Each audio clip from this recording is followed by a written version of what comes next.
Hello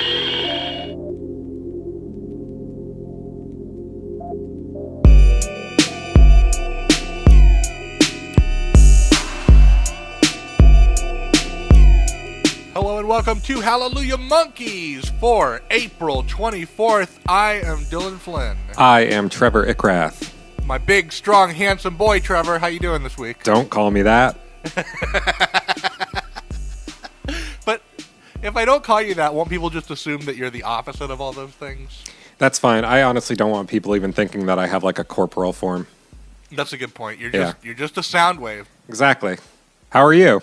I'm actually okay, Trevor. The only thing I have to report to you this week is I am a transplant in the southern United States. I'm from the Northwest, so there's things that happen here sometimes that I just don't know anything about. I certainly had heard of the term love bug used before. I haven't. I'm familiar with Herbie, I'm familiar with the Herbie movies. Herbie is a love bug.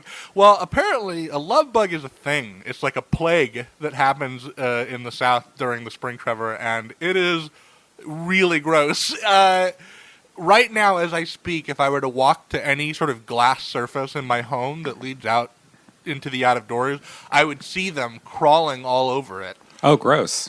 It's very gross. They're kind of like the bug version of Jennifer Connelly in Requiem for a Dream, in that they're always ass to ass with each other. Ooh. They sort of move as one. They fly and wiggle around as one. And the other day, I came into my house and found a pair of them in my hair, and it was really awful.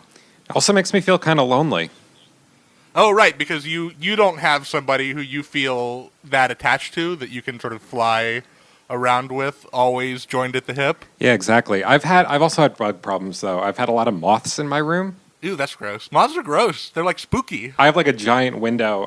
Instead of small windows, I have this one very long rectangular window that kind of opens at an angle, and they've just been flying in through it. So I've been like catching them in jars and creating like little moth communities. You are lonely. Yeah. Well, Trevor, as much as this is always a fascinating glimpse into your psyche, we've got just so much to get through. Yeah, we have a lot. There's a lot of Gorillaz to get through, and before we get into the news, we gotta make something right with a very special man who I feel that not intentionally, but who we sort of accidentally misrepresented last week. Yeah, I'm very disappointed in myself for this. Well, I feel like we can at least take it on the chin together, because we both kind of had the same weird brain fart about Morgan Nichols, who last week we claimed played bass on the album Demon Days. Yeah, not technically true. So first thing, we suggested that maybe it was a fake name, and it's not. He's an actual guy. There is just somebody who happens to be named almost identically to Murdoch Nichols. And also play bass in Gorillaz. Yes. He played in a band called Senseless Things, a UK band. Now, he didn't play bass on the Demon Days album, but he was their live bassist for both of the Demon Days live residencies. So he played all of the Manchester dates and all of the Apollo Theater dates. Good on you, Morgan Nichols. You're an honorary gorilla. Not even you're a real gorilla. Should we get into the news? I thought we were already in the news. It's all good news now. Trevor, just real quick off the top here, I wanted to let you know that there were 4 new official remixes from Humanz that came out this week from Banks and Ranks and Purple Disco. Oh, I think it's actually Purple Disco Machine. I wrote down Dinosaur. Zhu and Bauer. You can hear all of these remixes from the official Gorillaz YouTube channel, so go check them out. Guess how many I listened to? I'm going to guess 0. Yeah, I didn't listen to any of these. My patience with the Gorillaz remixes is growing increasingly thin. It's just kind of not. Maybe there'll come a time in between this phase and the next when I find myself coming through all that stuff. Maybe. But for now, there's just too much going on. Like, for instance, did you know, Trevor, that Gorillaz have partnered with Pandora for their Sounds Like You campaign? I did. I read it in our Google Doc.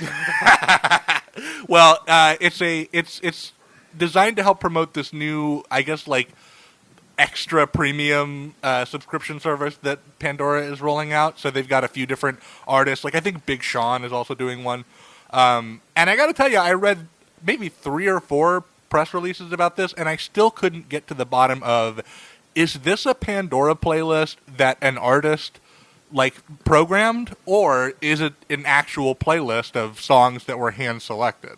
I'm not sure either. Because you can actually hear it. You can hear the Gorillaz one right now, even if you just have a regular old crappy Pandora account. The non-premium one.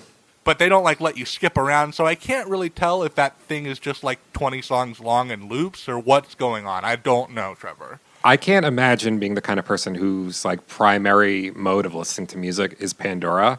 No hate if that is how you mainly listen to music, but it just doesn't seem like any way to live. I'm too much of a control freak to live and die by the algorithm. Yeah, for the most part, I need to be at the wheel. I'm not ready for the self-driving car of music. Yeah. The reason I really wanted to talk about the Pandora Sound Like You campaign is the commercial. Did you see the commercial, Trevor? I did. The commercial was pretty cool. I did check out the commercial. Cool. Yeah. It's a genuine piece of new Phase 4 animation, and it's really stylish. There's a little nod to Plastic Beach in it. This is obviously our Plastic Beach episode, but if you look at it's sort of a split screen of all 4 of the band members driving cars, kind of doing a drag race. And if you look on the passenger side of Noodle's car, sitting on the dash, you can only see it reflected on the windshield, is her mask from the Plastic Beach era. Oh, I think I missed that. That's pretty cool. Really cool little details like that. I recommend that you go on YouTube and look up Sounds Like Gorillaz commercial. Really cool. There's a new app, Trevor. The Lens. Yeah, the Lens from Deutsche Telekom. Is Phase 4 the official, we've handshaked with the capitalism devils phase of Gorillaz? It seems like every story is about some kind of corporate partnership this year. Yeah, it is kind of shaping up that way.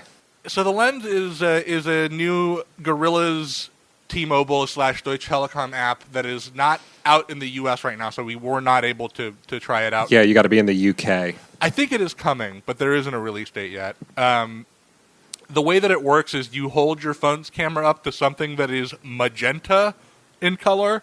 They couldn't have chosen one of the more mainstream colors, I guess. It couldn't have been blue. I'm looking around this room that I'm in right now, and I do not see anything that I think would even remotely be magenta. But I think the reason that they did that is the T-Mobile logo is magenta, so it's their branding color. That's what, a pink? Yeah, it's a pinkish purple. Okay. And so the idea is you hold your phone's camera up to something magenta, and it'll just kind of chroma key. It'll replace that thing with a video or some music or a little picture of something Gorillaz related. Yeah, it's going to be out for Android and iPhone in America eventually. It's already there for the UK, so if you're listening in the UK, you can go check it out. Yeah, send us a tweet or something telling us how you enjoy it. And there's also a little commercial for that app as well on YouTube that uses a little snippet of a song from Humanz, which I believe is Charger. It's kind of a funny commercial because I think it really exaggerates how many magenta things you will encounter in your world. Yeah. There's some teenagers who are like, "Hey, let's go down to the swimming pool and point our cameras at that magenta-colored swimming pool." We've got a lot of live news. Want to get to that? We do have a lot of live news to get into. I'll start with this one because it's probably the smallest of these stories. There's going to be an intimate in-store performance at Rough Trade in New York City from Gorillaz. If you're not aware, that's a very famous record store in New York City.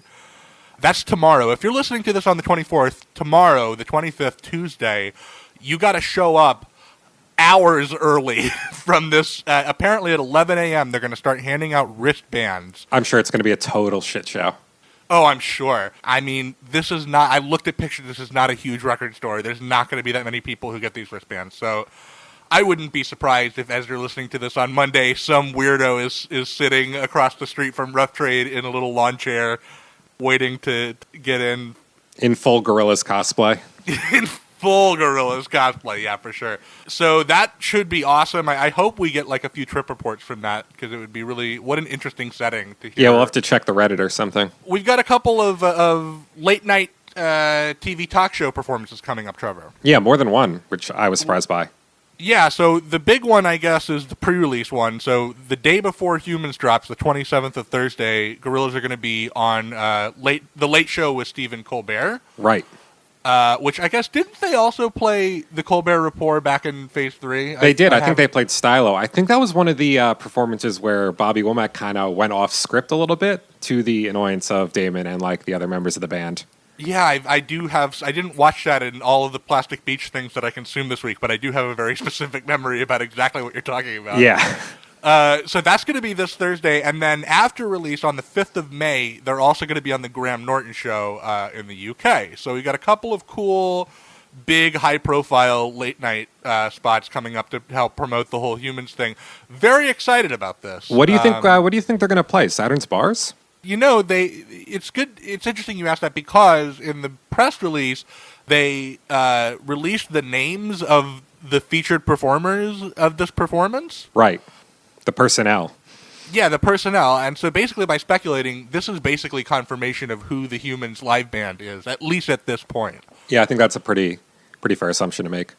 So as far as I can tell, it's just all holdovers from the Plastic Beach live band.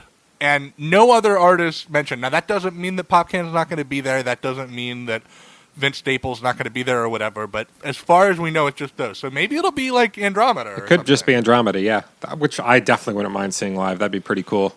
And while we're on live stuff, this is maybe the biggest story of the week. Oh yeah, Trevor. Totally. The live dates were announced for the North American leg of the Humanz tour. And they went on sale, and for the most part, they all sold out. Like immediately. It's going to be 19 dates. It's going to begin on the 10th of June with the Chicago Demon Days Festival. It's going to end on the 15th of October with the 3 Points Festival in Miami. I think that might be the first Florida Gorillaz performance, actually. Huh, interesting. I think I might have read that. Why don't you tell them the really exciting news about this? Yes, well, the tour is ending in October, but before it's over, Hallelujah Monkeys will be doing a live episode at the band's stop at the Forum here in LA on October 5th. That's right. I'm so excited. We're going to do an in-person... I'm so excited for this. It's going to be like a landmark episode for the podcast, I'm sure. I'm very, very stoked. I hope nobody from the Forum is listening, because I have plans to get a little bit of recording equipment into that venue. Not to bootleg the show. Yeah, we're going to have to pull some kind of guerrilla maneuvers. It's going to be great. I know, it seems like a long way off, but man, October will get here before we know it, and that's going to be an amazing experience. Can't wait. And then also, this was really cool. This is like a big moment, I think, in the development of being able to fully realize Jamie Hewlett's vision for his side of this band. The live interview, yes. I loved it. So cool. I was more on board with the animated band during this interview than I've been with in a long time. It was just such a joy to watch. So if you don't know, at the YouTube London headquarters, there was the first ever live interview with animated characters in it, using kind of facial performance capture technology and like physical motion capture technology. And it was Mr. J or Mr. Jam, the guy from the BBC radio that always kind of gets an inside beat with Damon and the group whenever there's new Gorillaz stuff. He was moderating it, and it was Murdoch in 2D, and it was just super charming. It was really fun. It was very fun. It was very Python-esque, I thought. Oh yeah, for sure. There's like some fun, like sketchy stuff. Like there was this moment where the words Donald Trump are uttered, and like Murdoch goes into a trance, and 2D has to use some kind of weird tonal kind of hypnotism to get him out of it. Clearly something that they had planned ahead just so they wouldn't have to actually talk about Donald Trump. So one of the immediate reactions to this thing was people saying that 2D sounded wrong to them. Mm-hmm. And to me, I thought, well, I think it might still be Nelson DeFreitas, but he just sounds like he's a little tired maybe, or a little sick. But we actually found out that it was not Nelson DeFreitas, the normal voice of 2D. It was a guy named Kevin Bishop. What did you think about Kevin's 2D voice and how 2D sounded in the interview? Well, first of all, I can't believe that there are people still in 2017 who do not think that Nelson DeFreitas is anything more than a pseudonym for Damon Albarn doing a weird voice. But I thought Kevin Bishop was pretty good if he's not just another pseudonym for Damon Albarn playing this part. No, yeah. That's my Gorillaz conspiracy theory, by the way. I will say that what Kevin Bishop lacked in kind of the voice cracking falsetto 2D stuff, he more than made up for, in my opinion, for just being very funny on his toes. And he also had very good chemistry with Phil Cornwall. I thought he won my heart over that moment when they asked if they had any stories about Grace Jones, and he went off on this weird tangent about her trying to hand him a jacket while he was carrying 2 glasses of orange juice in his hands. Yeah, very Gorillaz, like very Gorillaz. He was immediately Really in character. It was really good.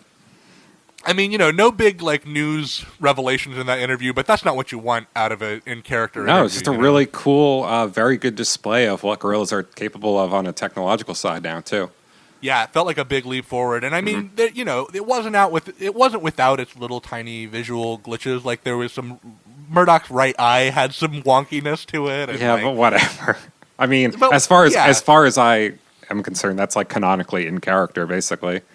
Yeah, I agree. Murdoch's body doing weird things that he can't control. I mean, we've seen that for like the past 3 phases at least. But I mean, come on, it ended with like a live fan question and answer segment. That's really cool. And then also there's 2 more interviews that were taped on that same day, one with the Enemy and one with Radio 1, which is a German outlet, that were, literally on the same couch, filmed the same day using the same technology. There might have been more taped that day. They might have done a day of junket for all I know. Yeah, we'll see if anything else comes out, I guess. And then the last thing I want to mention before we talk about the Humanz House Party, Trevor, is that, yes, we know Humanz has leaked. We are aware. Yes. From what I've heard, we are still lacking a full lossless or 320 kilobyte per second quality version. So we're not listening to the leak. Yeah, I think it's probably a better idea for us to wait. We're going to wait. We're not being sanctimonious about that. We're certainly not judging those of our listeners, plenty of our listeners who have decided to listen to the leak. I am. I mean, I personally have indulged in a Gorillaz leak in the past. Which one? Demon Days. I listened to Demon Days when it leaked. Oh, wow. That's like forever ago. I forgot that albums actually did leak in like 2005. Yeah, the Demon Days leak, the version of Kids with Guns was leaked was 30 seconds long and cut off right after he said, "Kids with Guns." So the ideal way to experience the album for the first time. No, not the ideal way. Yeah. And I'm, again, if you are a person who wants to listen to this leak and whatever, that's fine. I'm not judging you. I am. I will say that the Gorillaz, I'm not the kind of person who feels sorry for a Lars Ulrich losing his millions.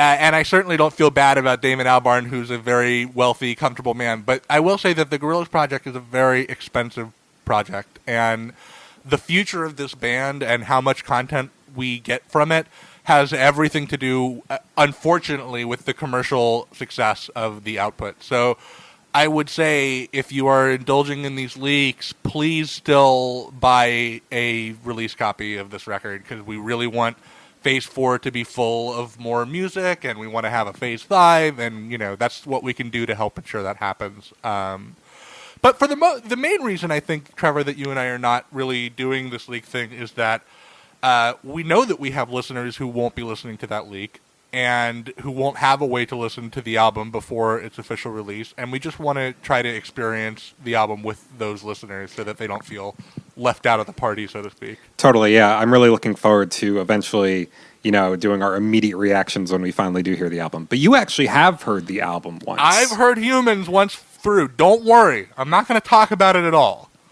I am going to talk about my experience with the Humanz House Party and my trip there. And you will too, because you also had an experience. I have several stories by this point. Spoiler alert: none of them end very happily. No, mine. We have kind of inverted stories. I have an irritating first act, and you have an irritating second act. Yes. So the Humanz House Party, it started on last Friday, on the 21st at 4 p.m. UTC +1, everybody's favorite time zone. And the run-up to the launch, I'm going to say, was obnoxious. I really didn't like how they did it. I think they should have just dropped a press release that Monday saying, here are the locations. So what they did instead was, if you went to the Facebook page for the Humanz House Party, like, for the several days leading up to the launch, like once every hour and a half, they were slowly trickling out these, not even addresses, coordinates. Yes, exactly. Coordinates that you then had to drop into Google Maps and see where, oh, that's going to be one. Oh, that's going to be one. But it was such a slow trickle, and it was like this slow buildup. And look, from the start, I was pretty convinced that Houston would get one of these things because we're the fourth largest city in the U.S., and more than likely, if there's 500 locations across the globe, Houston would get one. But if I wasn't going to get one, I certainly would have rather just found out about that right away and not had to watch, my Facebook notifications for days, hoping that they would tell me whether or not I was getting one. But if they had just posted a list, we wouldn't have gotten to see the entire Gorillaz fandom tearing itself apart in the comments of the Facebook posts they kept making. And then they did finally, when the event went live, they didn't post a list, but they made it so from inside the app you could see which location was closest to you. And Houston got, I believe, 7 of them, and then I think LA had over a dozen.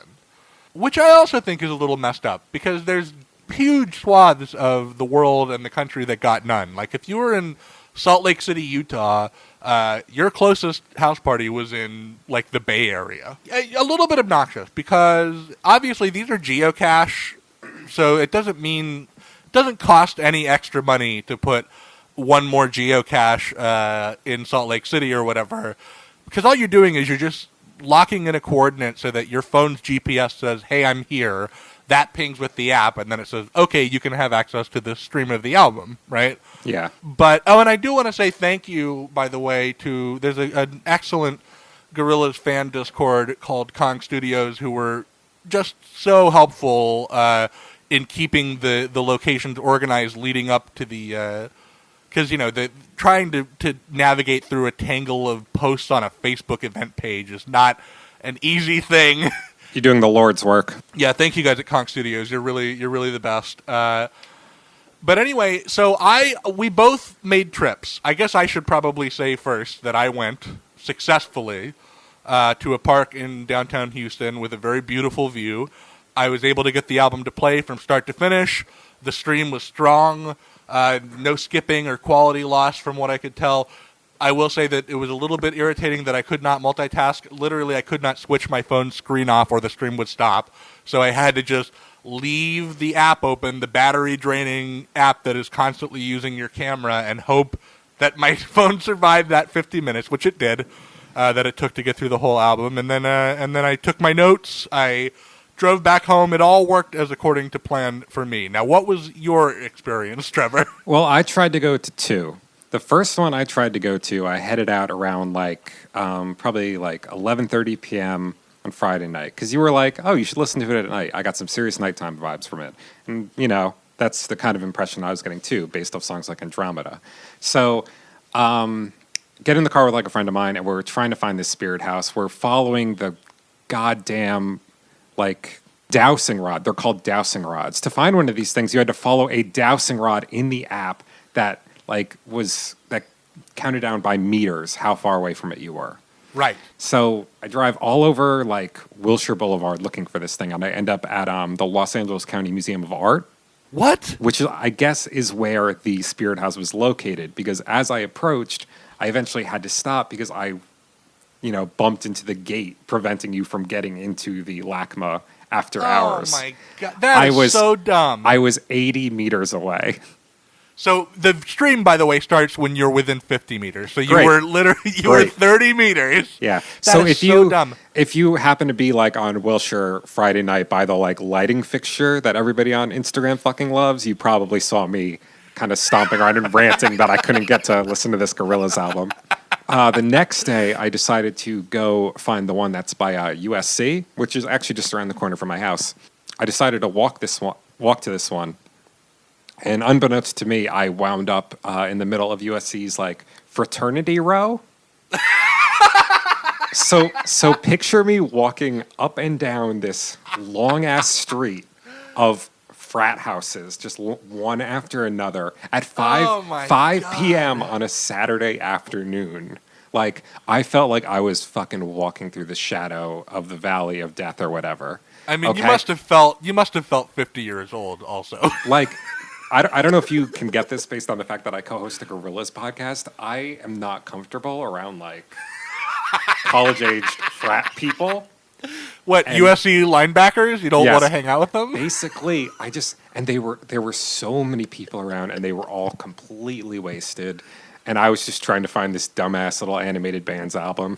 I couldn't get to that one because apparently that one was inside USC. This is why I think they should have limited it to one per city, even if, because both Houston and LA are pretty sprawling. Like, it takes a long time to cross the entirety of LA or the entirety of Houston. But put one in a park. In a park that is open, you go to it. There's no headache like this. Anyway, obviously, in some way, I'm kind of looking a gift horse in the mouth, because obviously they didn't need to do this for us. Right. And, I'm sure a lot of people got to hear the album, and they really enjoyed the experience of tracking it down and, listening to it for the first time like this. It sounds like it would have been cool. I don't. It was cool. It was a cool experience. Yeah. I'm actually happy that it was my first experience with the album because it worked well for me. But I see that there were many ways in which it might not have. I think that's it. Is that it? I'm pretty sure that's it. Oh my god, I'm so excited. Let's get into the roundtable. Let's take a trip to Plastic Beach.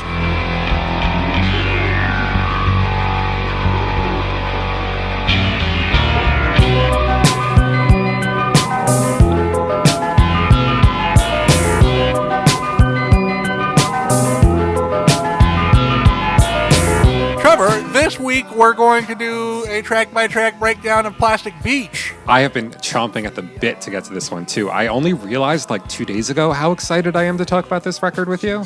But now that it's here, I am really stoked. I am relieved to be talking about this record with you because this was a hard-ass week for me. Yeah, you've alluded to that several times. There was a fair amount of poker facing going on in our Facebook chat last night. Yeah, well, my problem this week was just that I feel like I've still never quite closed the book on my feelings about this album. Interesting. It took me a long time to get there. I mean, I've listened to it, with relative regularity since 2010, since it came out. And I mean, obviously, I've always had my jams on the record that I gravitate towards. But just looking at it in context of okay, as a whole, what is this record? Was so hard for me, and I had to listen to this album so many times and in so many different ways this week to really finally think, okay, this is what Plastic Beach is to me. This is what Plastic Beach means to me. All right, we'll talk about that. Why don't you give me a picture of where you were at when you first heard this album? When I first heard this album, I immediately was really charmed by it. I thought it felt like less economical than Demon Days, but in a fun way. There was sort of a let's throw everything we got at the wall kind of a vibe to it, which is sort of for example, my favorite Beatles record is the White Album for that same kind of chaotic energy. Okay. And then, as I lived with the album more, I found myself really only listening to a half of it that was sort of scattered throughout the record. Interesting.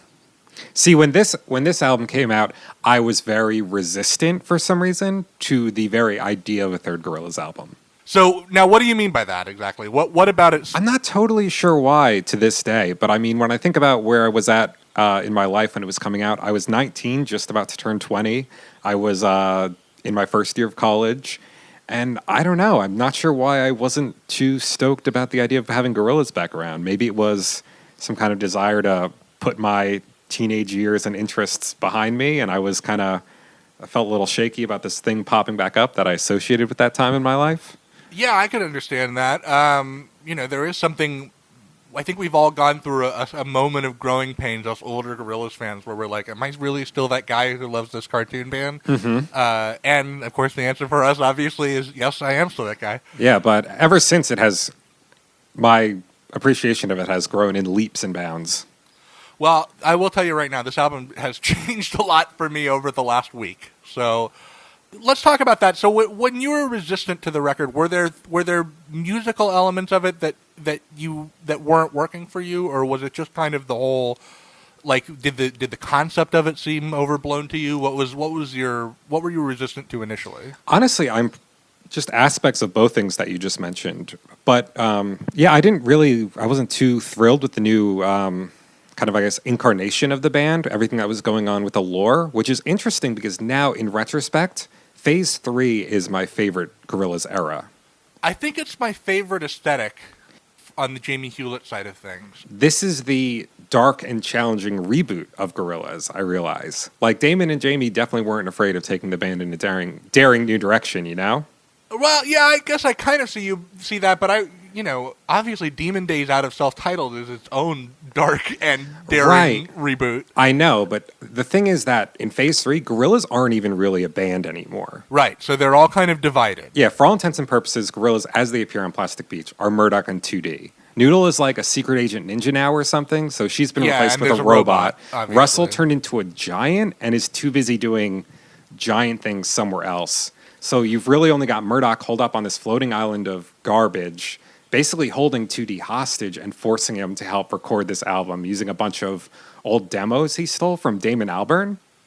Yeah, that's the in-universe behind the music story of this record. And it's a really nice way for them to work in that a lot of the album is based on songs from a project that Damon and Jamie had recently abandoned, Carousel. Carousel, which was going to be some kind of a operatic multimedia movie experience. Something. I actually like to think that that's where the Stylo video picks up, with Murdoch just having stolen the Carousel demos. Because, of course, Damon would call Bruce Willis to get them back, right?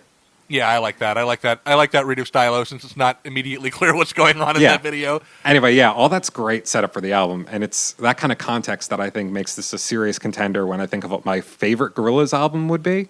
Like, I know I've said that Demon Days is my favorite album of all time, but Plastic Beach might be my favorite Gorillaz record, if that makes sense.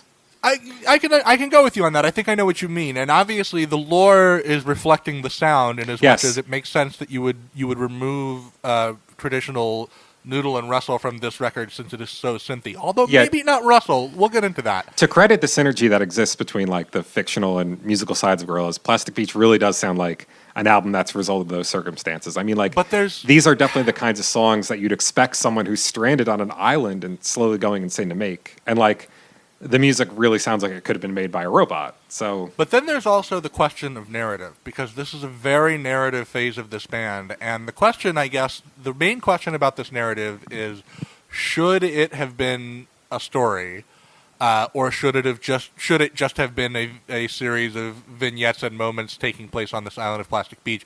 And really, the answer that I've come up with over the last week is that question cannot be answered because Jamie was unable to finish his story. He never got to complete the telling of the lore of this phase, which I think was probably setting up for additional music that we were supposed to get later in the phase as well.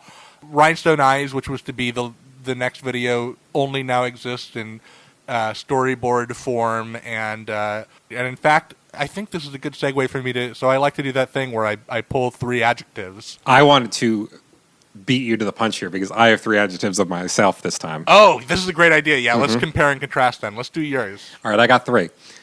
Unpredictable, unaccommodating, and unrepentant. Ooh, I like that. I like that there's an because I have an word in mind. Interesting. Also. Okay, let's hear them. So my 3 are wistful, fanciful, and unfinished. Interesting. Okay. So I'd like to ask you about Unrepentant. All right, so the way I look at this album, maybe because, like I said, Gorillaz don't really exist at this point in the canon, is that this is the Damon Albarn Gorillaz album. This is the one where, more than ever, I think it sounds like him kind of playing with his musical friends and heroes rather than like an animated band making something. And this is the album where Damon just decides he's going to do, whatever he wants. He's going to play by his own rules, and he's not going to hold your hand while he does it, which is where that unaccommodating word I threw out. Yeah, I think I feel like that's reflected in the fact that there's no second producer on this record. I think he lays it all out for you in the first 2 songs of this album. All right, I want you to think about the first 2 proper songs on every Gorillaz record. All right, the first 2 songs on the debut are upbeat rock songs like catchy guitar riffs and choruses. Yeah. The first 2 songs on Demon Days are these slowly unfolding pop tracks with mesmerizing climaxes. Right, with sort of dark, restrained energies. Yes, the first 2 songs on Plastic Beach are Snoop Dogg rapping nonsense over a vocoder and 2 grime rappers trading verses over an Arabic orchestra and industrial synth farts. Yes, welcome to the world of the Plastic Beach. There's no rules. This is going to be a weird ride. Imagine if Demon Days had started with Oh Green World and All Alone. And that's on purpose. That's Damon welcoming you to this new, more experimental version of the band. Absolutely. That's all the welcome you're going to get. From then on out, Damon's just going to do his thing. If you can keep up, that's great. But if not, it's your loss. He's not really going to hold your hand through the entire process. And like I never really get the impression that Damon worries about losing his audience here, which is like kind of ironic because that's literally kind of what happened at Coachella. But and it is ironic too because he in interviews anyway, he seemed to be very aware of the idea that he needed to make this record as accessible as he could under the circumstances.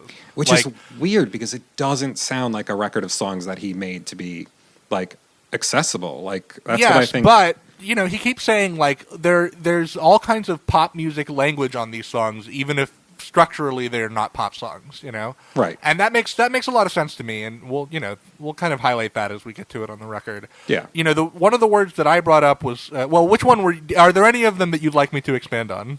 See, I see where you're coming from with each one. Which one would you like to talk about most? I want to talk about Fanciful. Okay. There's a tone lyrically and in the lore of this record where this seems to be the Gorillaz album in which magic exists. Like, if there was a wizard in this phase, you wouldn't sort of bat an eye, you know? There's so many lyrics. I'm thinking of songs like Rhinestone Eyes and that sort of thing that have kind of like an oddly spiritual, even if slightly abstracted fantasy feeling to them. Trevor, let's get into the track by track. Let's start talking about the record. Start with that orchestral intro. I want to mention, I did, just like last time, I went on to the YouTube uploads to look at credits and took notes where things were interesting. Every time an orchestra plays, whether it's Sinfonia Viva or the Hypnotic Brass Ensemble or the Arabic Orchestra, every single member of the orchestra gets a full credit. So that's kind of awesome. That's cool. You couldn't give Rosie Wilson a feature on Demon Days, but you could credit every individual member of these orchestras. That's cool.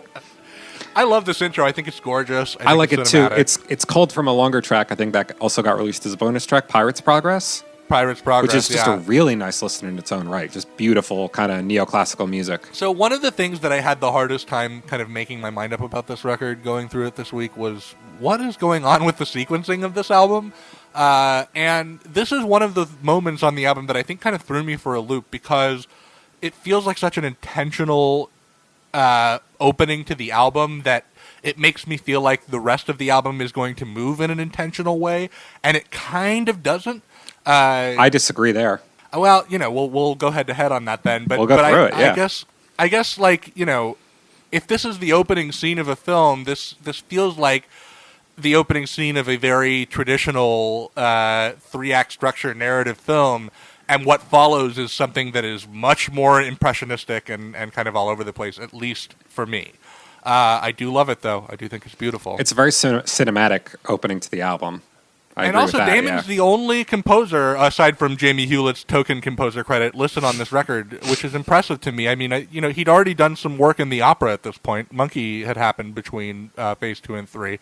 And I guess he was feeling confident enough in his ability to write for orchestra. Yeah, I mean, he definitely pulled it off. Like I said, the entire piece, Pirate's Progress, is like breathtaking. Yeah, it's really gorgeous. Welcome to the world of the Plastic Beach, Trevor. All right, so orchestral intro for me is us kind of slowly approaching Plastic Beach, right? You can see this kind of light from a lighthouse cutting through the fog as we get closer and eventually see it kind of. Welcome to the world is us just pulling up to the shore, you know, our submarine popping out of the water, and we're greeted by Snoop Dogg. Even you explaining this makes me feel like there's a real sense of geography on this album. Mm-hmm. You always kind of get a sense of where you are on the beach. And what an unconventional use of Snoop Dogg here. You know what? I think this is my least favorite verse on an album Gorillaz track by a rapper.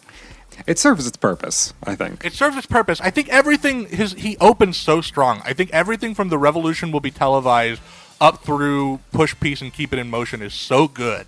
It's like he's barely rapping at the beginning. He's just kind of throwing out phrases and waiting for something to like stick. Yes, almost like is he not vibing with this beat, or is he doing something really intentional? And then once he takes off on the track, it really falls apart for me. Like click clacking, crack-a-lacking, that kind of stuff where it's sort of like he starts in this place that is so like he's just like painting with really interesting jagged strokes, and setting such an interesting mood, and then it kind of falls apart for me. I don't know. I think that to the extent that this track succeeded for me, it does so on the charisma of Snoop Dogg, which of course is a considerable thing. Yeah.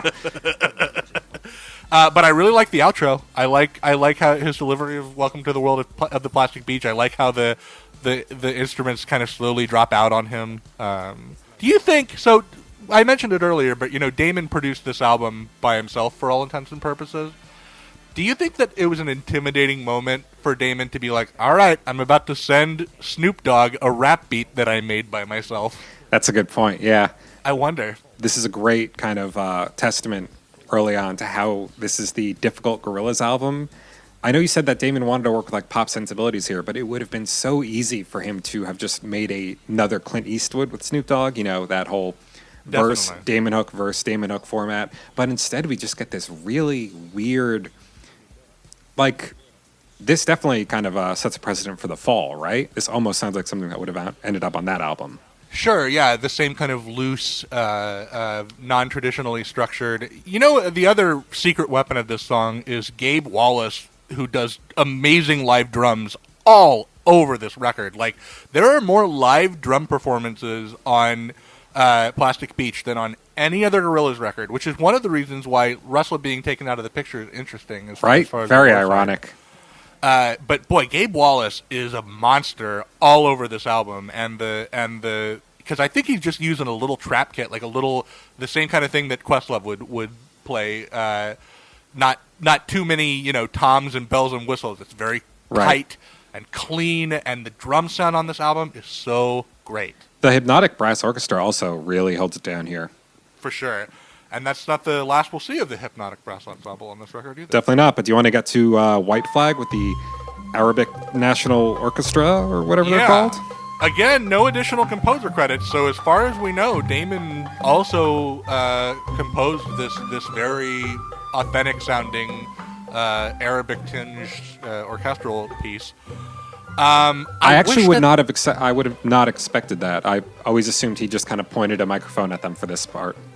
Yeah, so did I, but not according to the credits. Who knows what that actually reflects? Yeah. I've always kind of wished, Trevor, that I really do like that piece. I wish it was just on the outro.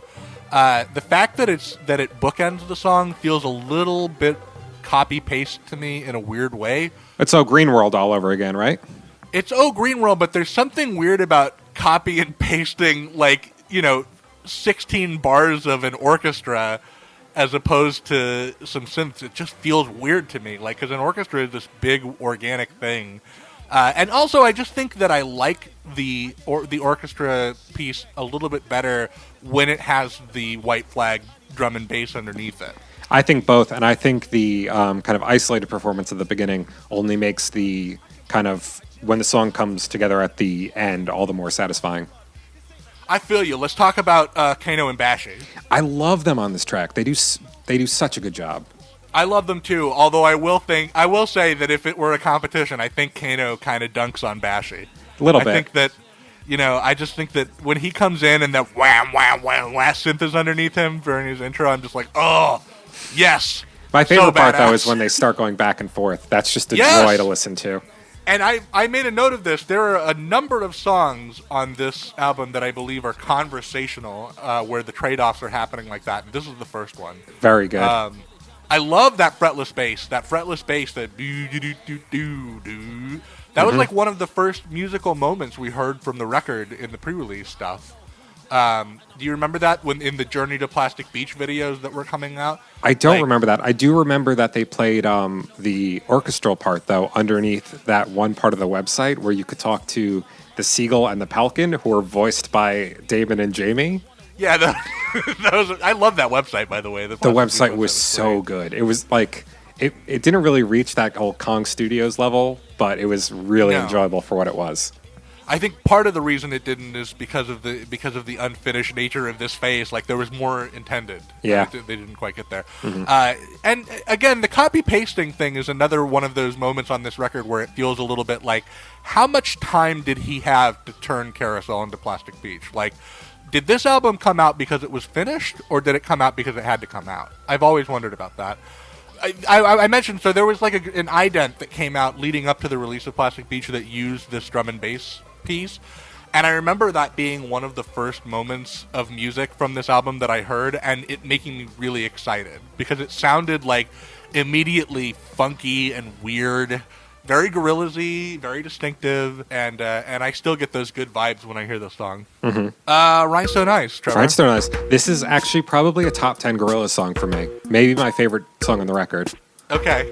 I'm just gonna. I will maintain until the day I die that this song is a finished version of an old Damon Albarn demo, Rappy Song. Are you familiar with that? I know Rappy Song. It was from Demo Crazy, the same release that gave us I Need a Gun, like the song that Right, would eventually become Dirty Harry. I swear to God, Rappy Song is a Rhinestone Eyes demo. Listen to it, you'll see what I'm talking about. I have not gone back. I'll listen after this episode and report back to you if I think that you're onto something here. I'm going to read exactly what I wrote down under the word Rhinestone Eyes on this Word document. All right. Brace for unpopular opinion. Oh, no. This is one of my least favorite Gorillaz songs. Damn.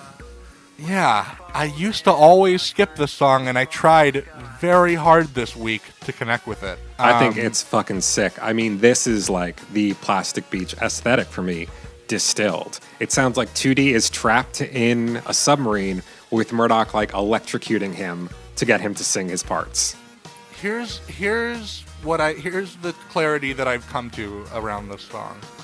It's the verses that hold me back. I really do love everything about the chorus. I love that electric shock sample. I love the way that the synth kicks in on it. But I have some problems with the verses, and I might as well just tell you what they are. I don't like the beat. It's too sparse. I immediately kind of feel like I'm dreading having to go through the song again every time that starts. It just has a negative association with me. I don't like the lilting, sort of higher pitch version of Damon's talk singing that he uses. Like, he seems like he's trying to age himself back a little bit and do like a younger version of the Last Living Souls talking. Okay. By giving himself kind of a sing-songy lilt that doesn't work for me. And then my main problem, Trevor, is I feel like these verses are overwritten. I think that he shoots off a couple of really good lines. I really like "So call the mainland from the beach, your heart is now washed up in bleach." There's some good ones, but then let's look at a line like "Your rhinestone eyes are like factories far away." So that is a metaphor that is sitting directly next to a simile. That is such a purple prosy line. Like, if I was reading a book or a poem that said something like "Her porcelain smile was like gently falling snow," it would make me roll my eyes. And this line also makes me roll my eyes. I feel like it's overwritten. It is definitely a melodramatic song. It just it doesn't work for me. It does not exactly work. I do like the chorus. I love the beat. I love everything about the chorus. But I can't. I know that people are going to crucify me. This is one of the most popular songs on this album. The fan base loves this song, Trevor, and I really tried to understand it this week, but I can't get there on it. Do you think that that's supposed to be Cyborg Noodle who sang that electric trick? I don't know. That's a good question. I did like that.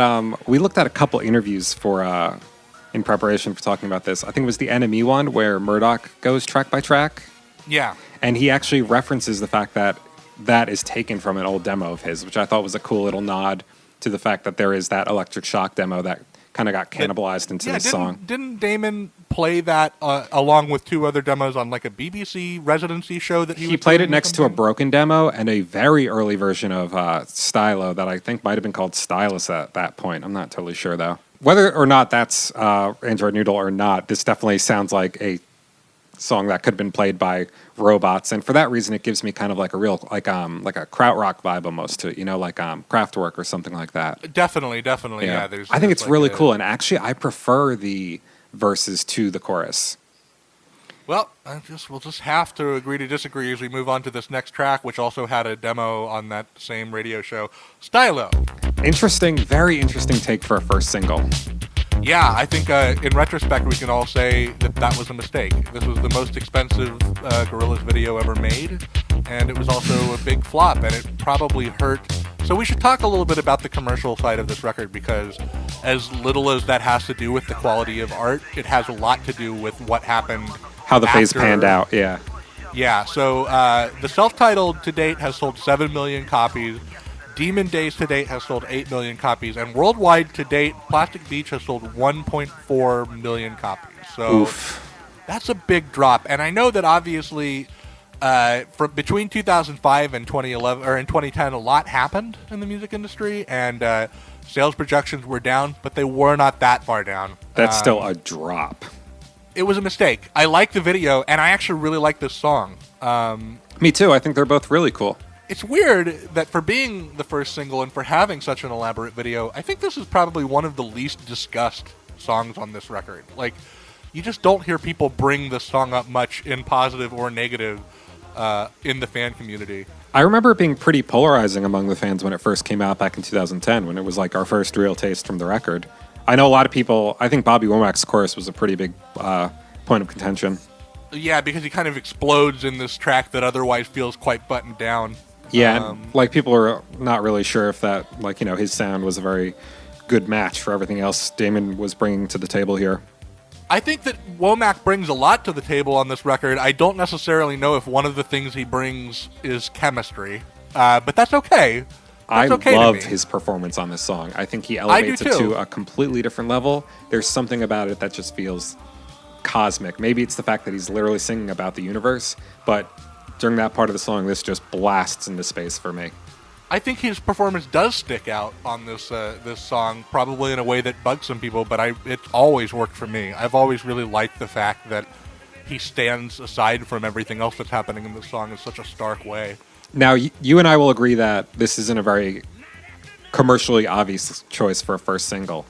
Can we also agree that it probably was only the first single because Damon was so excited that he was able to record a song with Bobby Womack and he just wanted to show off? So Bobby meant so much to Damon, and I mean his presence is still being felt on Humanz. There's that line about him in Andromeda. Yep. He was so excited to work with Bobby, and really, if you haven't gone back through the Bobby Womack catalog, I mean, he's a real original in the kind of American soul singer canon. I believe this was his first performance in 15 years, too. And it had everything to do with his daughter Yep. being a fan of the band, I believe. Which is interesting because now Damon's daughter's taste in music is dictating who he's collaborating with. Can we talk about the poem that is in this song? Yeah, totally. So underneath the verses, the Damon sung verses, there's this kind of back in the mix, super affected recitation that Damon Albarn is doing of this poem called A Postcard from Ireland. Is that when he says like a giant fish and that kind of stuff? Yeah, so it's a poem by Michael Horowitz, who I guess had performed this poem, I guess, in a poetry event that Damon was involved with hosting, and he was like so struck by it, and the imagery of it he felt worked so well with the album that he included it. I actually wrote down the section that leads into what's quoted, and I wanted to read it for you because I found it really, I don't know, it gave me a little bit of, I got a little goosebumpy. Behold, out of nowhere, a message emblazoned across the sky. Guinness for strength. The complete angler is silent, bringing his catch of a lifetime to land. Only these words are incumbent upon him, but the giant fish, as it leaps from the stream, gut curdles, its death throes from the end of the line. Kind of awesome, right? Pretty cool, yeah. Yeah, like a really interesting, violent depiction of this this fisherman reeling in a fish. And really cool in the song. I love that, you can barely make out what's going on. A little Easter egg for you there. Sun, Moon, and Stars. You want to talk about them? Yeah, I don't think Mos Def contributes like a lot to this track, but I mean it's cool. He's not particularly important to it, but his like urgent delivery does kind of add a sense of suspense. He kind of feels like he's restating mostly what Damon is doing on the song in a way. Just kind of doing almost the rap version of what Damon is doing on the track. Mm-hmm. He fits in. He doesn't detract. Definitely, yeah. Still a little bit confused about the character of Sun, Moon, Stars and what's going on. And I really watched that Rhinestone Eyes video and that On Melancholy Hill video a lot this week to try to really piece it all together. But I don't think I got any closer to the truth. Yeah, they never really ended up tying all those strings together.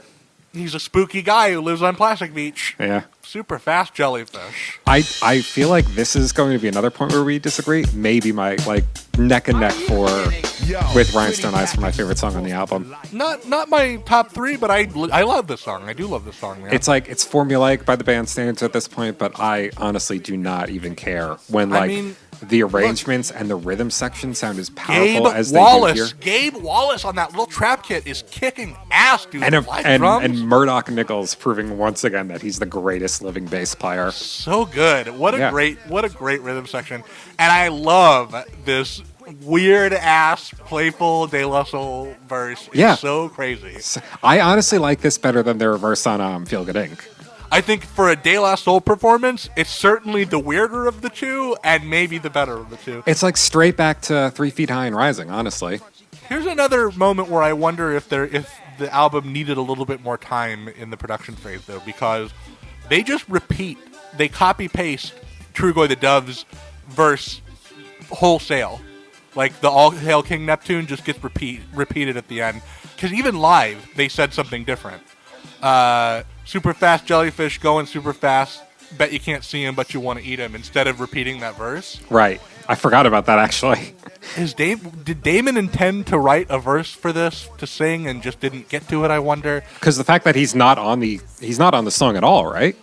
I think he might be singing backup to Gruff's lead vocals, but he certainly doesn't have a feature performance on it. Yeah. I wish that there was something else there instead of just repeating Trugoy's verse, because I like that All Hail King Neptune section of that verse. It feels kind of like oh shit, we got to get the song mastered now, so let's just drop this here. Maybe. I do like it better the second time around, though, when there's those like weird kind of wilting horns behind it. That's pretty cool. I do agree. Can we talk about this? Can we talk about this hook, though? Maybe my favorite chorus in a Gorillaz song. I love that hook. It is great. There's something about it that feels very Brit-poppy. Like, this could almost be something like I feel like I could hear on Modern Life is Rubbish. And I guess maybe that's why Damon found it appropriate to get like a super furry animal to sing the chorus. Right, because you could almost hear this this kind of a chorus showing up on a super furry song as well. Yeah. But I don't know if Gruff stands out very much. Like, I'm sure a lot of people heard this song and just assumed that was Damon. Oh, totally. Totally. He's also playing guitar on that chorus. You can see him recording that guitar in the little Making of Plastic Beach featurette. I love the guitar part too. I mean, everything about this song's arrangements are just breathtaking. This is the second song, by the way, that I would call the conversation suite of this record. There's a lot of call and response happening in that De La Soul. Yeah, great song. Yeah, you want to get into Empire Ants? I know some people who like this is their favorite Gorillaz song. Yeah, this is top 3 on the record for me. I probably wouldn't. It doesn't quite get there for me, but that beat switch up in the middle has to be one of the best moments in the band's entire catalog. Little Dragon had such good chemistry with Gorillaz in both of their collaborations. Like they're like the find of the phase as far as I'm concerned. The moments on this record in which Little Dragon is playing and Yukimi is singing, they just feel so integrated into the band. Like where Gorillaz ends and Little Dragon begins is so hard to tell. And I love that Yukimi and Damon's voices are like two sides of the same coin. They both have this kind of back of the throat, almost raspy, wistful approach. But Damon is singing in this kind of dreamy, nostalgic way, and Yukimi's singing in this more urgent, way. Reflected by the music they're singing over as well. And I love in the Damon hemisphere of this song that little fall through space out of mind sound. It's just so Beatles-esque. It's so pretty. Totally. Yeah, the backing vocals are gorgeous. Some great lyrics on this song too. I love in the Little Dragon half of the song the line, "Soon, like a wave, empires will fall." That is really good. Let me find a lyric to talk about because I agree with you. This one's really good lyrically. But yeah, I really love stuff like the polyphonic prayer is here. The whole world is crashing down on you. The fallen of the whole empire is here to hold you. Yeah, the imagery that this is always kind of recalled for me, like Damon singing about doldrums. I've always imagined like a deep sea fisherman on like a one-man vessel who's sort of sitting in a very calm sea, and then meanwhile back on the land, workers are marching in factories, and I don't know. It's interesting. Really... I always see Damon as kind of a Jimmy Buffett character here, just kind of stoned and melancholy on the beach. Oh, yeah, with his Mai Tai and his feet Yeah, kicked up. something like that. I mean, his margarita, I suppose. But Damon strikes me more of a Mai Tai guy. Yeah. Yeah, Empire Ants. Top 3 for Dillon. Let's talk about, is this one of our top 3 songs on the album, Trevor? Is Glitter Freeze one of the highlights of this project? Oh, boy. It has to be the most polarizing Gorillaz song, right? Like, of all time. Yeah, so there's a hate meme. I don't even know if it's polarizing, because I feel like its defenders don't say, what are you talking about? Glitter Freeze Yes. is amazing. That's fair. This has got to be the most hated Gorillaz song of all time. Yeah. And like I said, I think I've said in a past episode, I know people who say this is their least favorite song of all time. That's so bonkers to me. You know what? This song has really never bothered me. All I can say about it is whether or not it was good enough to be on this record is questionable. Here's the thing, okay? I can get it being on the record. I'm fine with that. One, it does not need to be 4 whole minutes long.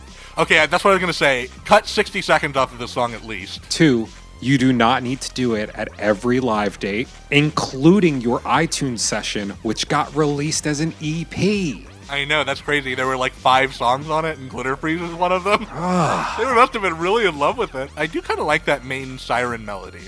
I mean, it's a an cool interesting track. melody. It's a cool little song. I actually love the alternate version that never ended up getting an official release. It has some Damon vocals, has some doing really cool stuff. It's got more. And it's got Mark Marky E. Smith doing some really weird, crazy shit on it. Like, Can we talk about Mark E. Smith? Because yeah, so The Fall is like every now and then in your life you will meet a diehard fan of The Fall, and they're always weird guys. of course they are. Have you listened to The Fall? Yes, of course I've listened to The Fall. It's almost like if Morrissey was a talk singer who was like even farther up his own ass. Like you only get a third of the punchlines unless you're like reading along with them. It's so weird. Yeah, I'm not a big Fall guy really. Yeah, I mean, I haven't listened to them in a while, and I put on Hex Induction Hour at one point this week to kind of prepare for this podcast. Just totally forgot that Marky Smith just drops the N-word like 30 seconds into that album. He's like Morrissey if he was like a demon. Yes, exactly. I do want to talk a little more about Marky Smith though, because like I said, we've read a couple interviews, and in both of them, Marky Smith's the session they did with Marky Smith comes up, and I also looked on Marky Smith's.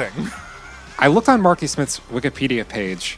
Like, the third sentence on this thing is that, although hugely talented and charismatic, Smith is famously acerbic and difficult to work with.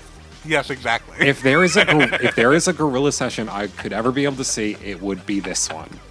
I think they allude to the fact that he might have been sundowning. If you're not familiar with the concept of sundowning, so older people who are maybe in the early stages of dementia, when the sun goes down, their clarity of thought and their mood goes through a weird shift. And Jamie and Damon were kind of talking about how it seems like towards the end of the day it all starts to catch up with him. And I wonder if there was a little bit of a, ooh boy, this guy's not totally on standing tall on both feet at this point. I was reading the Wired interview, and at one point they ask, I'm envisioning you and Marky Smith working together. What was that like? And Damon's response is, and this was transcribed,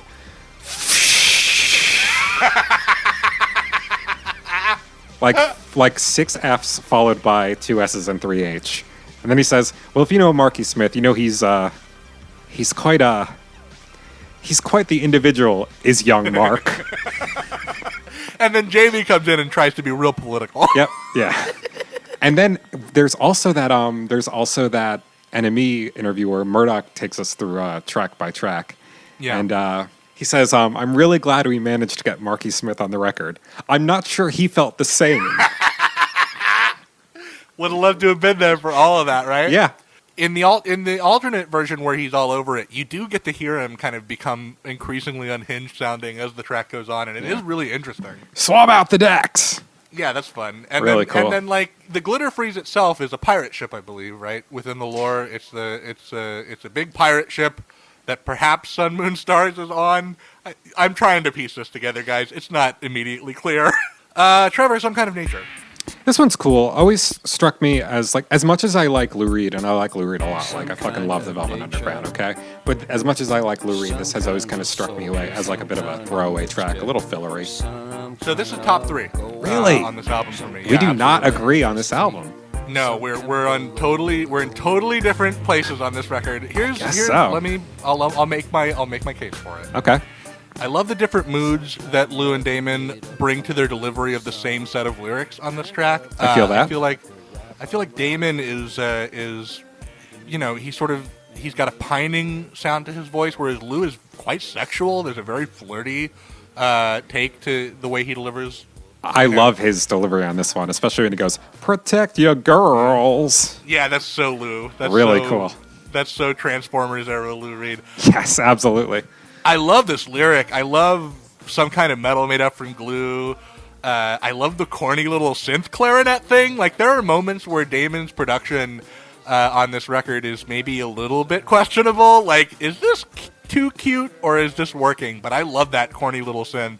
And I'm so happy that we have this song because, to me, it's a true highlight in the later period of Lou's musical output. Like, he sounds strong and clear-headed.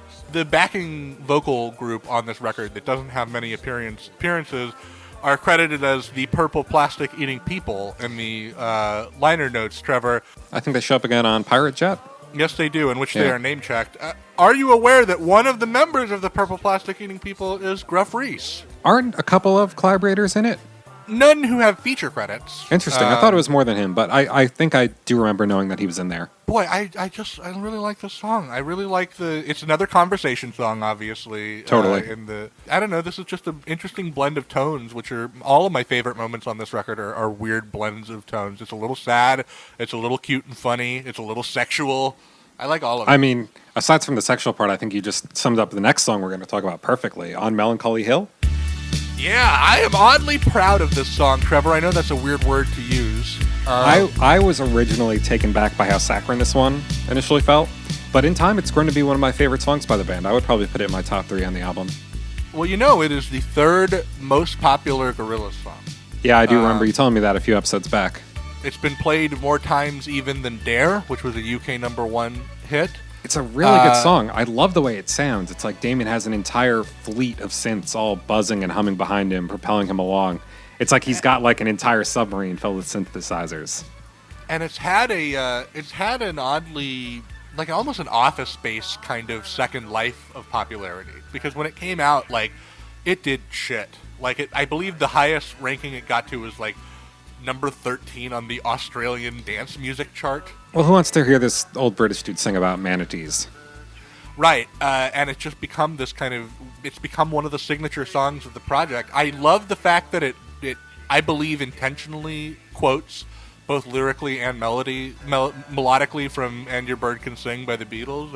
I don't know. Have you ever noticed that before, Trevor? No, but that's honestly one of my favorite Beatles tracks. So, yeah, the "And Your Bird Can Sing," the "But You Won't See Me, You Won't See Me" versus "But You Can't Get Me, You Can't Get Me." And I think that's intentional. I'm pretty sure that's intentional. And I looked like hell because I thought there was an interview in which it was mentioned, but I could not find it. Sorry.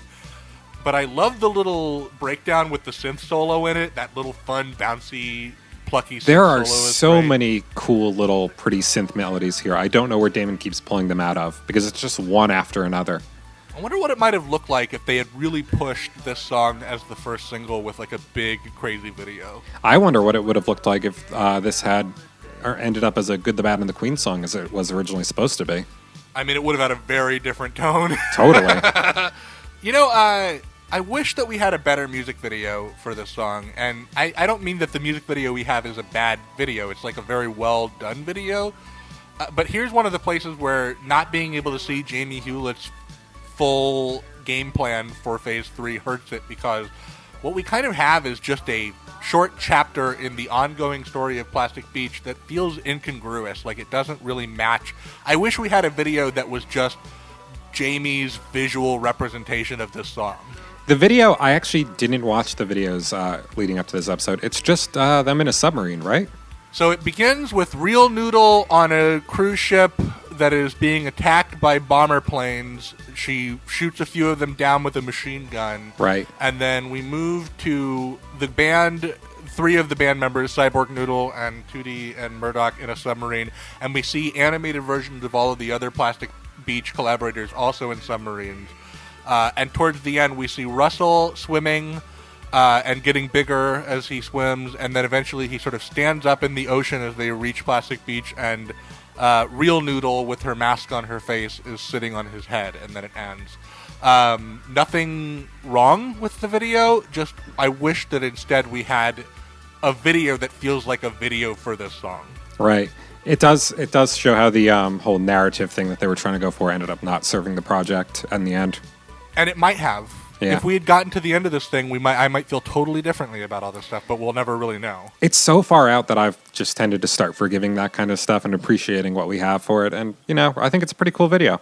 And let's talk about Broken, because this week I believe that I came to a conclusion about this album, which is that a lot of these songs I feel like form pairs with other songs. Definitely. I can totally agree with that. I believe the first completed pair for me on the record is On Melancholy Hill and Broken. Okay. I think that they're both love songs about distance. On Melancholy Hill is about, are you here with me? I want you here with me. Be close to me. And Broken is about an impossible distance to cross between you and another person. I really like these two songs. I like the flavor that they make in my mouth when I listen to them together. Me too. This feels like a good kind of come down almost from this emotional overload catharsis of Melancholy Hill. It almost feels kind of a little numb and almost like detached.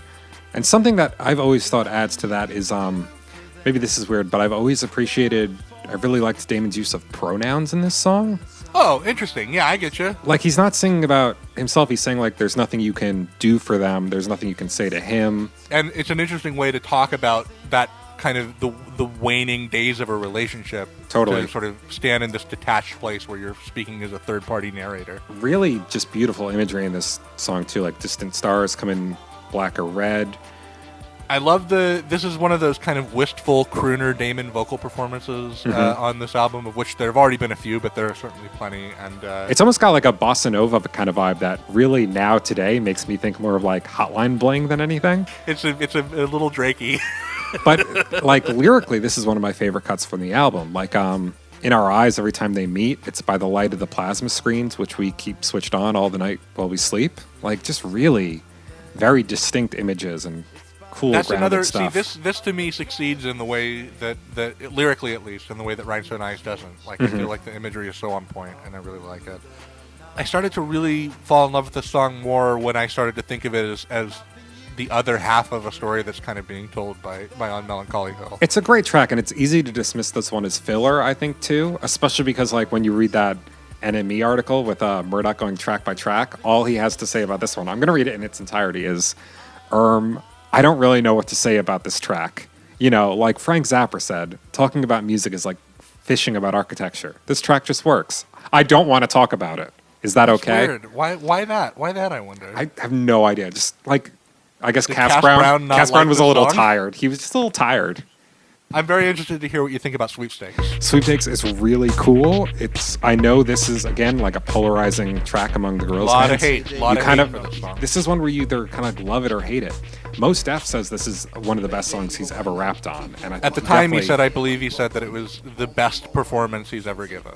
And I'm not super familiar with too much of his stuff. Like, I've only really heard, like, Black on Both Sides. But he kills Black on it Both here. Sides and the Supersonic or whatever that one was called. He kills it here.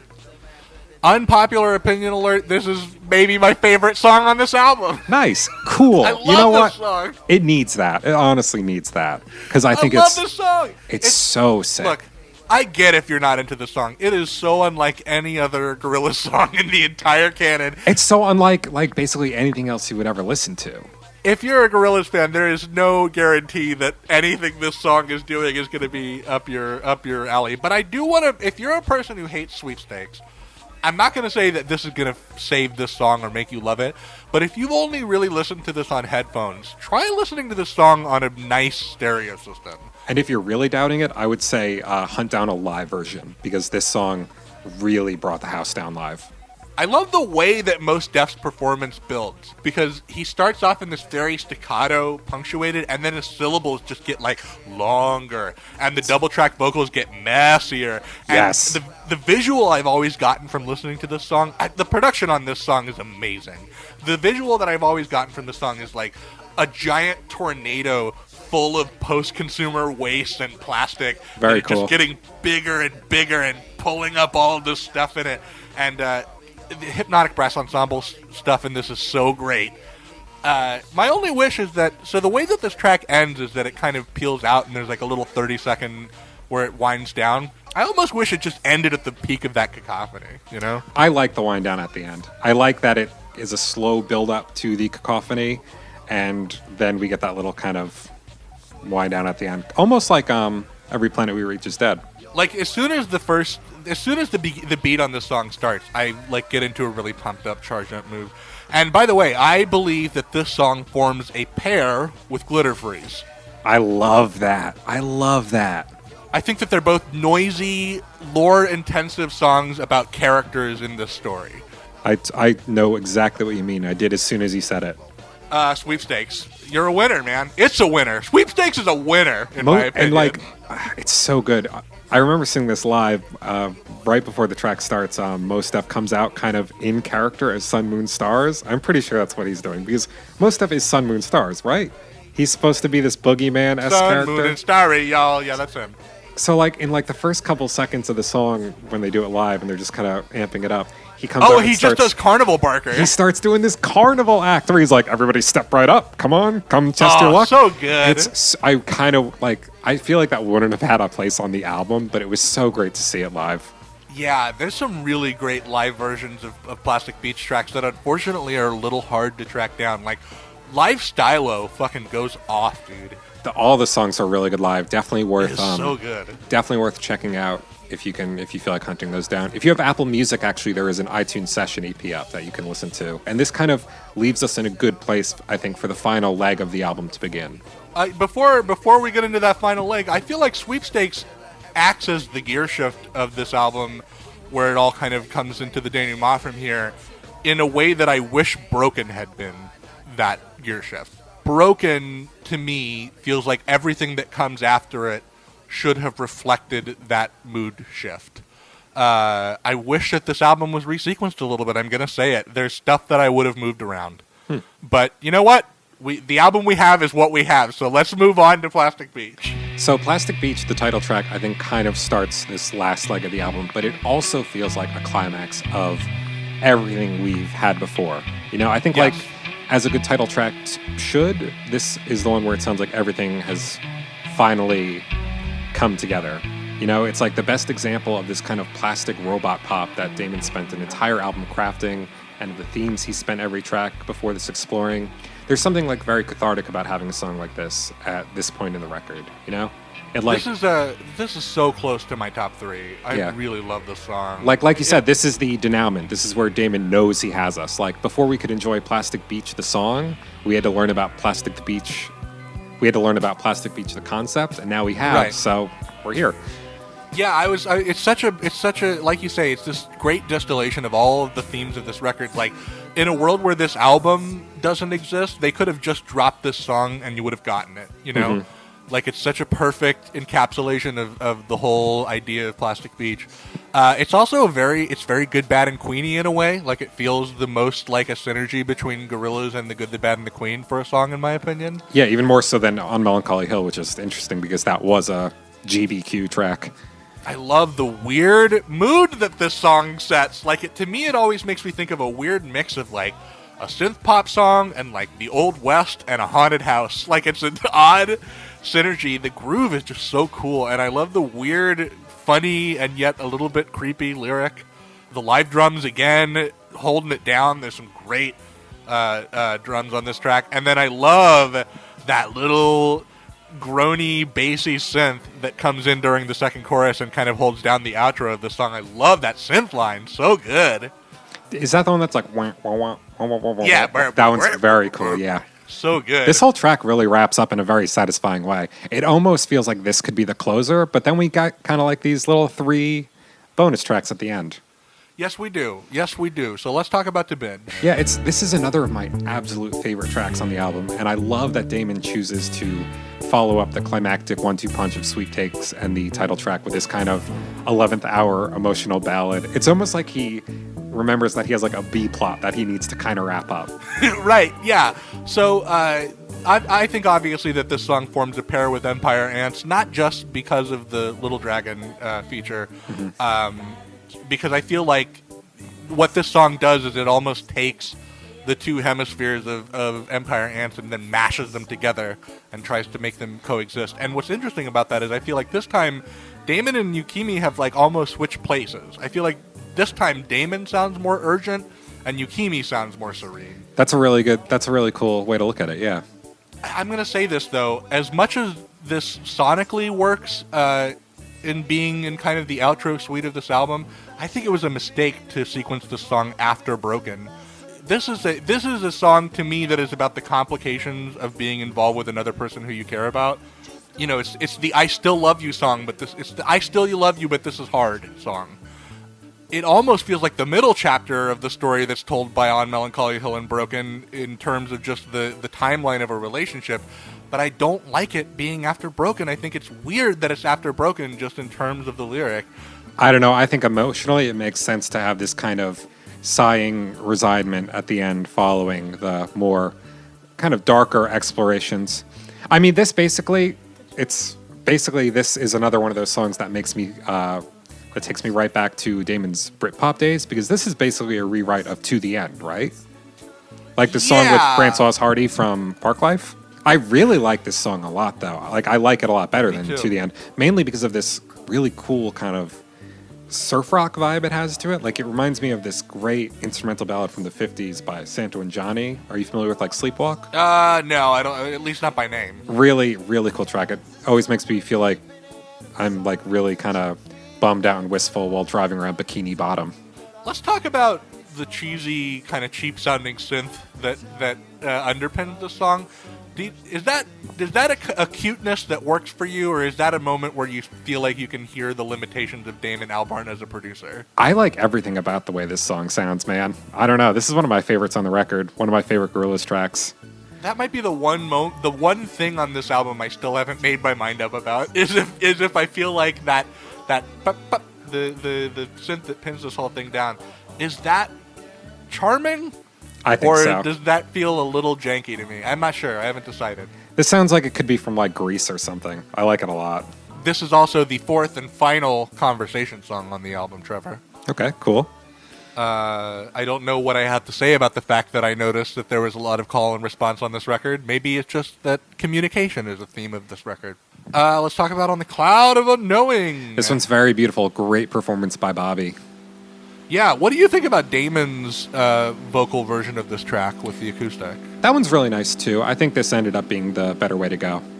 Yeah, I think there's something about the way that Damon sells a lyric like this lyric that makes it feel like a sort of a quiet tone poem, where Bobby singing it makes him sound almost like he's God. Yeah, it definitely feels like some kind of greater power speaking to Damon. I really love Sinfonia Viva on this track. It's such an oddly subtle arrangement for an orchestra. Like, they start to join the mix on this track, and you almost don't even notice they're there. The strings are kind of so gentle, and they just like start to slowly come up from behind, and then the song ends on this bizarre question mark of a sting. I love that, because that's so cool. This song would have made such an obvious choice for a closer. Like, it almost would have given you the same kind of feeling that Demon Days, the title track, gives you at the end of that record, right?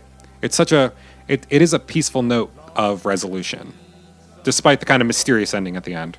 But I love that mysterious ending. I love that mysterious ending. And even more than that, this is another good example, I think, of Plastic Beach being the difficult record, because while the easy closer, the beautiful moment of resolution at the end, is right here, this isn't how Damon chooses to see out the album. Yes, he goes a different way. And I will say that listening to Cloud of Unknowing this week was different for me emotionally, even than it was when I kind of listened to this song after Bobby had died. Because what I was really thinking about this time was how meaningful this collaboration was to Damon, clearly. Like, I was thinking about him talking on that Sound Exploder interview about tearing up in the booth when he was recording the verse in Andromeda that references Bobby. I don't know, it just imbued the song with even more emotion, even though it's probably already maybe the most emotional song on the album. Absolutely. Pirate Jet. Pirate Jet. Here is the actual proper closer, and it is as weird and creepy and cryptic as the closer of Plastic Beach probably should be. You know, I really like this song. I can't say it's like my favorite on the album, but it definitely serves its purpose really well. I think it's in the top half of the songs on this album for me. Wow, interesting. Yeah, I love the weird groove. I think that this song forms the final pair on the record with Plastic Beach. I think that this is the other almost good bad and Queenie Old West Gorillaz song that happens, and it's a continuation of the exact imagery that we get in the song Plastic Beach as well. I like that weird groove. I like the two little bleep bloops that start playing, at the end of each measure. I really like those kind of music box noises that we're eventually left with at the end. Just really eerie stuff. Very ominous. Like I said, cryptic. I love the repetition, and I love the long fade. The long fade makes this do something very different than any other closing track on a Gorillaz album. It makes me feel like, even after this song ends, somehow Plastic Beach continues on. Like, that this refrain, the purple plastic eating people, will somehow continue singing this refrain forever as I sail away from the island. Well, because they left the taps on for the next 1,000 years or whatever the lyric is. Yeah, for 100 years. Yeah. I like those lyrics. I like the imagery of them quite a bit. Yeah, and I agree with you, too. It doesn't feel like the story's ending. It just feels like our glimpse into it is coming to an end. Yeah, it feels like an ellipsis. This is us getting back on the submarine and sailing away. So in conclusion, Trevor, Icarus, about Plastic Beach, I think that it is a tornadic, unwieldy, somewhat messier Gorillaz album than any of the other three, but at the end of the day, I'm almost right back where I was when I first heard it, and thinking that it is just a lot of fun and joy this record brings into my life. It's really interesting because I've never seen this really as a fun album. This is really the album for me where Damon just kind of starts thumbing his nose at anyone who thinks Gorillaz should be anyway in particular. That's fun to me. The fuck you attitude of it I find very fun. Totally. I will give you that. I think we did it. I think we finally made sense of this crazy album that's been plaguing me for 7 years. That completes our tour of Plastic Beach, I guess. And our tour of the main the proper studio LPs. Let's talk a little bit about our future plans before we get out of here, Trevor. Let's do it, because this definitely feels like us completing the first kind of leg of this podcast. Yes, or perhaps in a way next week we'll complete the first leg of the podcast. So what's going to happen? Well, that's gonna start a whole new era, dude. I mean, that's gonna be the era of there being 4 Gorillaz albums. Can you believe that? Next Friday there are going to be 4 Gorillaz albums. This Friday. So what's going to happen is exactly a week from today, you're going to get our proper track-by-track review of Humanz. It's going to be structured exactly like these other ones have been. Obviously, we'll have only had a weekend to listen to the album, so pardon our dust. We'll do our best to be as thorough as we possibly can in discussing that record. But before that, we wanted to do something a little different. So this Friday, when you wake up in the morning and you excitedly rip the cellophane off of your new shiny copy of Humanz, if you check the feed for this podcast, you will see an emergency episode, because what we're going to do, Trevor, is at midnight when the album drops digitally on iTunes and stuff, you and me, I think what we're going to do is listen to the album on our own, probably only 2 times all the way through, and then we're going to jump on the mic.